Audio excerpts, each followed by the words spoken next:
حلقہ N111 پاکستان تحریک انصاف کے رہنما چودھری طارق محمود باجوہ کی قیادت میں مہنگائی کے خلاف بڑی ریلی کا انعقاد کیا گیا۔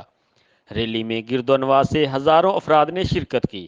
یہ پی ڈی ایم کی حکومت جی آئی تھی پاکستان میں مہنگائی کو ختم کرنے، اور اس وقت مہنگائی یہ تھی کہ آٹا 60 روپے کلو مل رہا تھا، چکن کا گوشت 300 روپے کلو میں مل رہا تھا، اور آج حالت یہ ہے کہ پیٹرول 300 روپے لیٹر میں پڑ رہا ہے۔ لوگ اس پی ڈی ایم کی حکومت کا اصل چہرہ پہچان چکے ہیں۔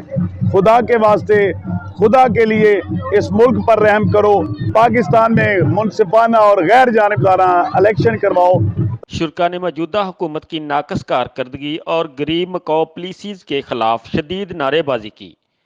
غربت سے تنگ افراد نے بینرز اور پلے کارڈ اٹھا رکھے تھے جن پر ناقص پالیسیوں سے پیدا ہونے والی مہنگائی کے خلاف نعرے درج تھے۔ کیمرہ ٹیم کے ساتھ محمد ارشد، وائس نیوز، شاہ کوٹ۔